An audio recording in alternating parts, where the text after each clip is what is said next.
cooking my lunch, I want to talk a little bit about a thing that happened to me today. And it just sort of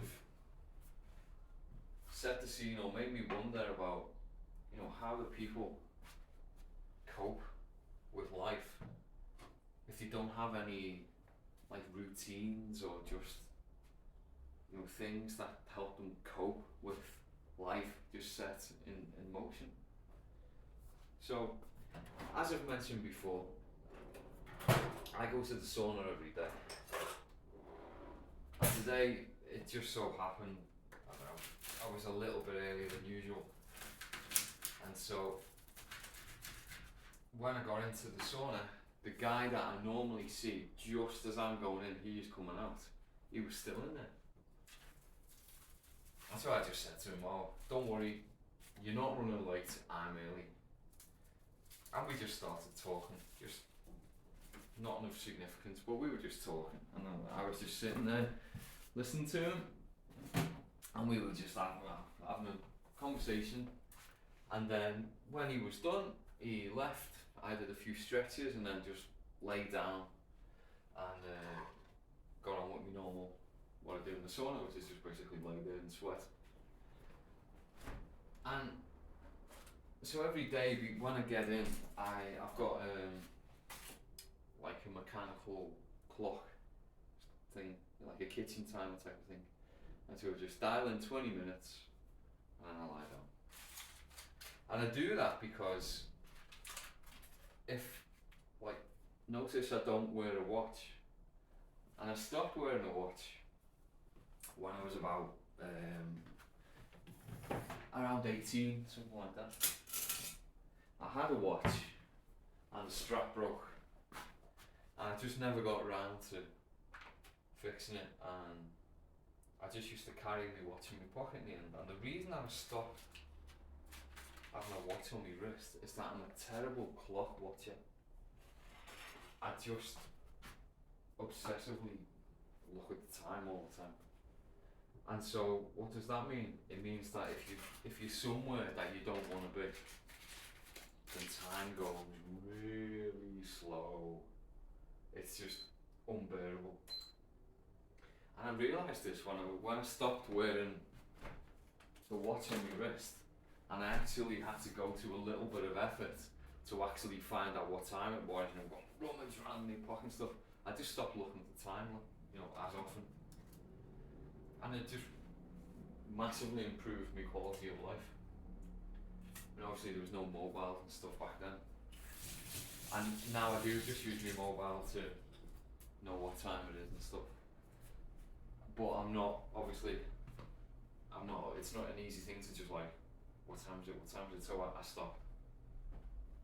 Anyway, so I was in the sauna and I've been lying there, but I've been in obviously some portion of 20 minutes, but I was totally thrown off because my routine was gone because I've been talking to some guy, and so I had no idea how long I've been in. I had no idea how long I had left, and obviously I could have just gone and looked at the timer, but when I know that when I do that, then it's just the whole sauna experience drags and it's painful. Because 20 minutes of a hot sauna, the first part's okay, but I find that approximately the last 5 minutes or more, depends on the day, but it can be like a bit of a chore, a bit of a struggle for me. And so while I was lying there, I was thinking, oh no, how long have we been in? What if I've only been in here for 10 minutes and I've got a whole other 10 minutes to go, and I won't be able to stand it, and my mind starts going. I'm thinking, it's getting all stressful. And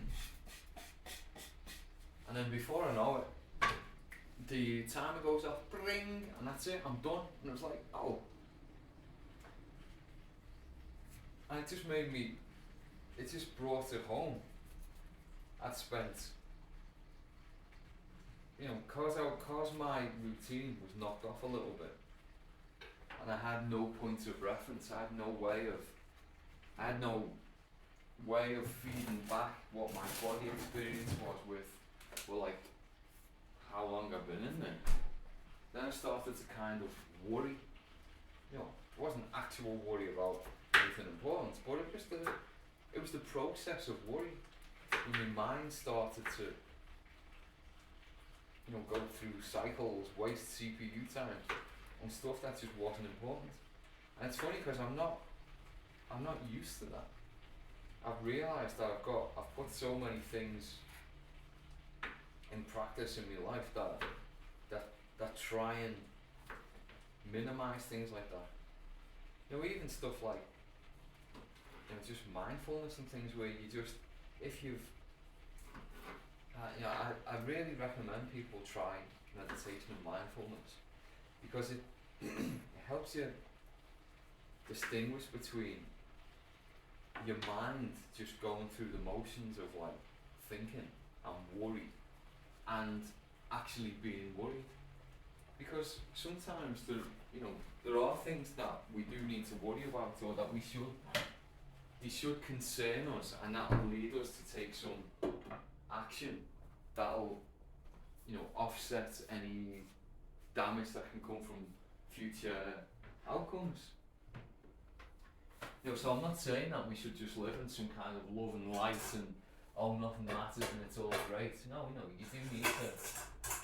That's like the purpose of constructive worry. But we do get into cycles of just your brain goes off on one and starts to like create stress that's based on literally nothing. I mean, okay, I was roasting hot, but I also knew that I had the time of it, and there's also a clock just outside if I'd have actually got up and had a look. So it's not like I was going to die or anything because I was locked in a sauna. It was just nonsense. And as soon as the timer went off, it was like, oh, that was stupid. No, I really felt foolish after it happened, because it was like, you know, not only was I worried about nothing, in reality, I'd actually coped with the heat of the sauna probably much better than usual, because I think I was only going through this kind of, how long have I been in here for like a minute or two, whereas usually it's about the last 5 minutes. Like sometimes I do, when I'm like, oh, I want to get out, then sometimes I do look at the timer and it's like, oh, well, there's only 3 minutes left, it's no problem. Or there's only 5 minutes left, then it's okay. It's if I ever get into the like a stress of it and there's like 10 minutes left, it's like, oh, I don't know if I can face this. And sometimes I just can't. Sometimes I'll just like, I won't get out before 15 minutes ever. But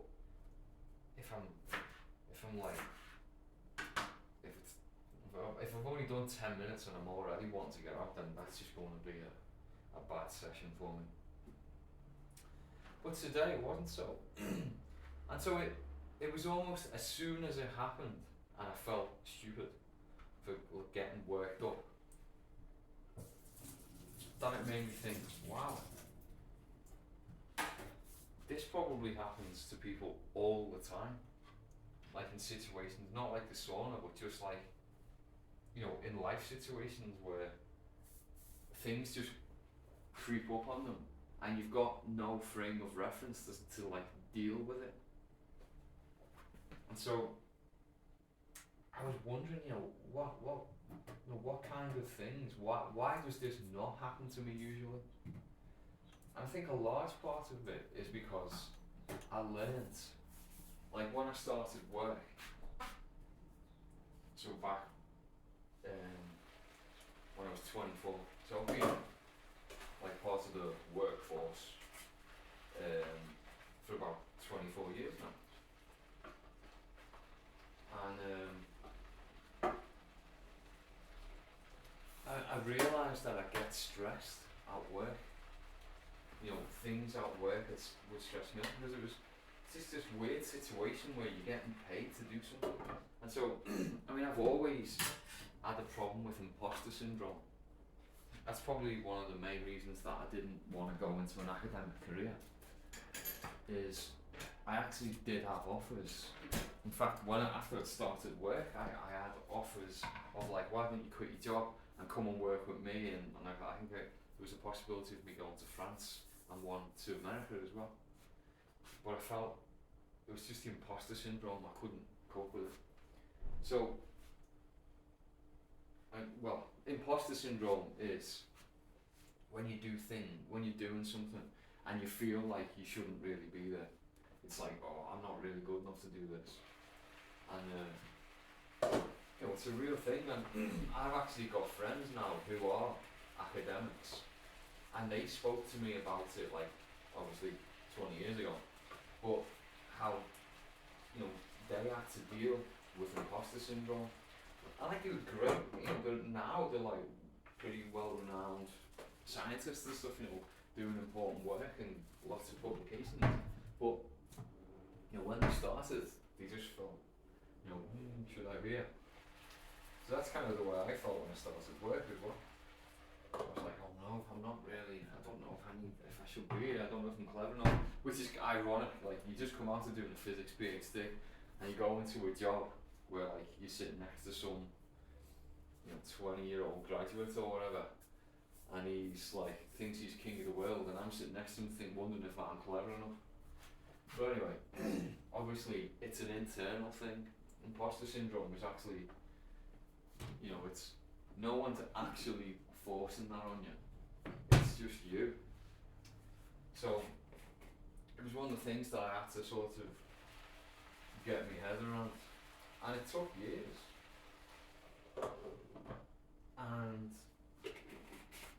But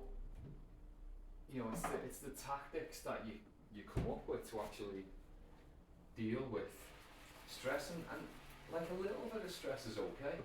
It's not like nobody's died from a little bit of stress. You don't get a heart attack or an ulcer from a little bit of stress, but it's when it's compounded and it just doesn't go away and you can't deal with it, and it leads you to unhealthy lifestyles, and you try and feel you're only living for the weekend, and you're drinking too much, and then you're eating badly, and it just things just snowball. I mean, I'm 48 now, as I probably keep saying all the time, and it's amazing how fast time just goes by. It's just one of those things that like people tell you, oh, I remember when I remember talking to my great grandmother when I was little, and her telling me how the time from when she was my age to like the age that she was at the time, which was 80 something, like it just gone by, like so fast. And I couldn't believe, I thought that was crazy, because obviously when you're like 8 or 9, 1 year, it's just such a huge stretch of time. Like the time from summer and going back to school and Christmas, it's just like, just felt like so long. And now, like thinking of it subjectively, the time from summer, the time that I felt like when I was a child is probably like,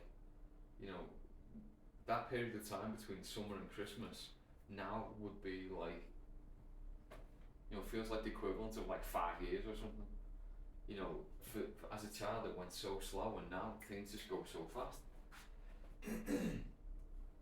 Anyway, so I got to the point where I realised that I actually had some kind of issue with stress and how I was coping with stress.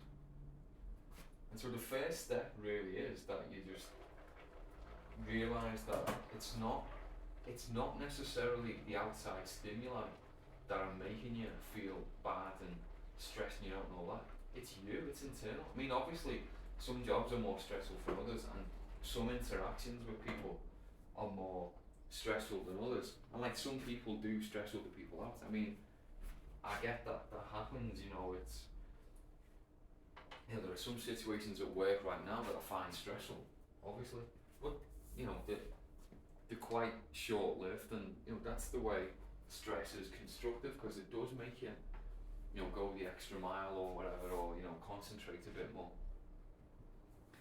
But like really, you do need to realize it's the awareness of it. It's like, hold on, I can do something about this because this is all happening here.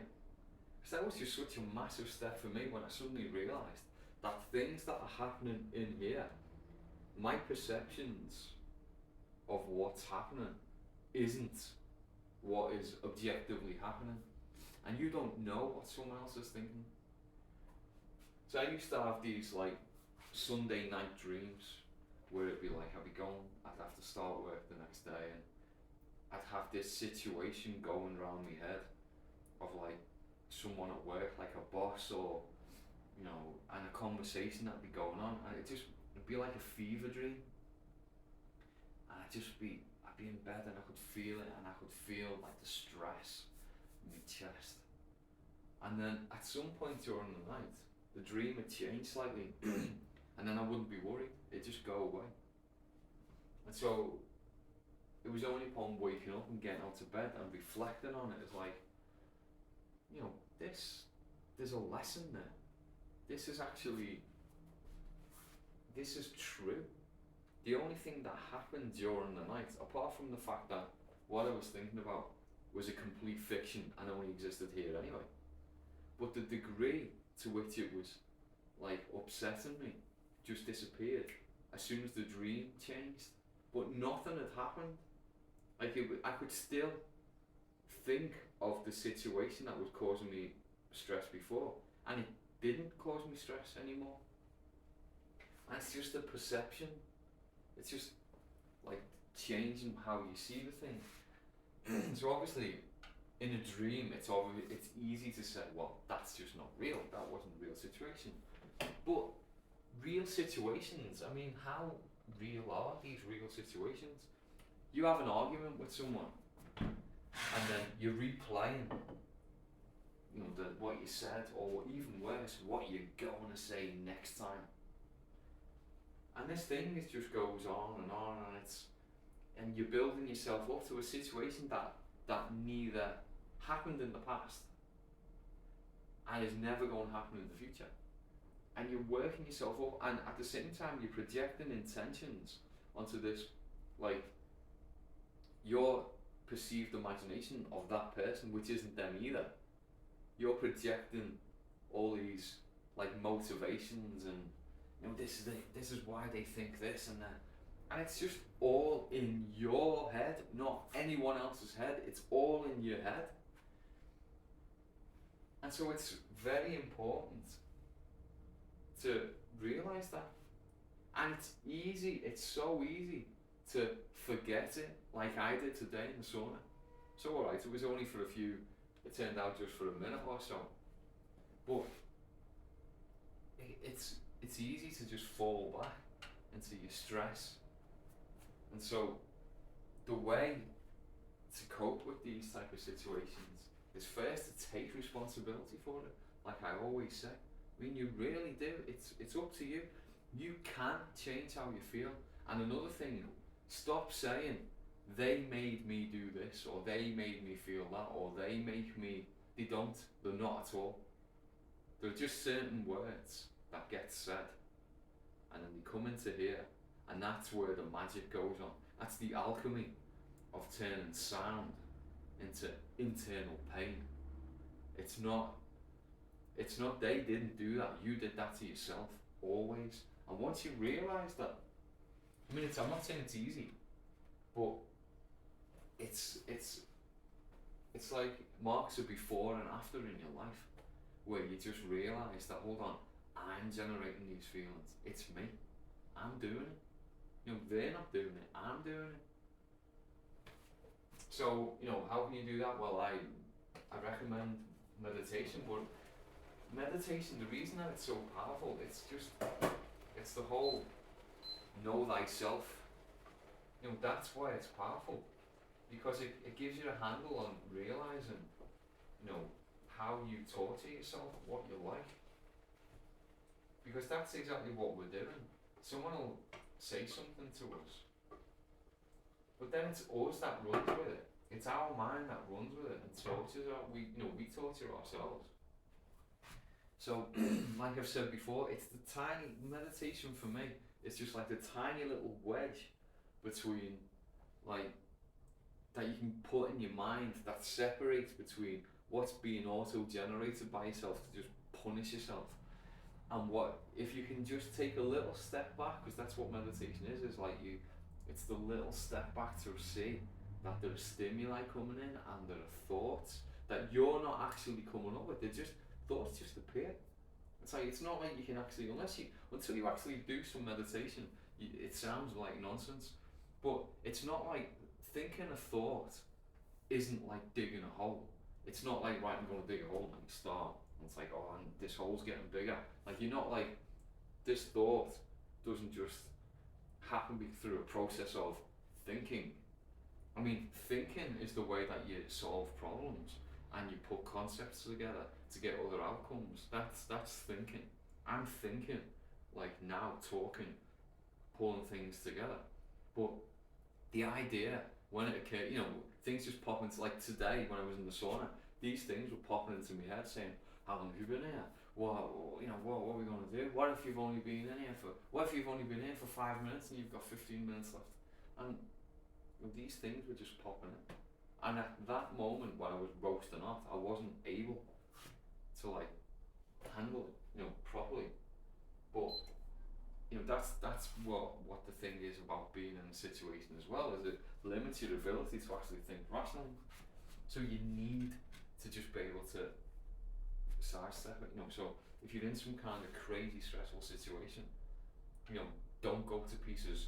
Go to the bathroom, take some deep breaths, do some tapping. If you haven't looked into tapping yet, look into tapping. That's a game changer as well. I don't do it every day, but it's one of the things that like I kind of have in my back pocket. If like I'm in some stressful situation, like I'm in some business meeting, or I don't know, something goes wrong and I've got to fix it, and we're in like the 11th hour and it's a problem. You don't need to be, losing your wits. You need to be keeping it together. So then tapping helps you like calm down the physiological effects of stress, because like the situation doesn't get better just because you've tapped, but you feel less bad, which means that you can be more rational and get things done. So that's the thing. Routines are just the way to go to help you sidestep the reaction, the reactiveness to like unknown situations. If you can just establish some kind of helpful patterns in your life, then you'll just feel much better. And even it was a lesson to me today, just how much or how easy it is to forget, and how much I actually do rely on my patterns just for normal everyday life. So here we are, lunch is cooked. I just realised I forgot to put salt on. Never mind. We've got wild salmon, cauliflower, red cabbage, and white beans. And no salt. Anyway, have a good day, and I'll talk to you soon.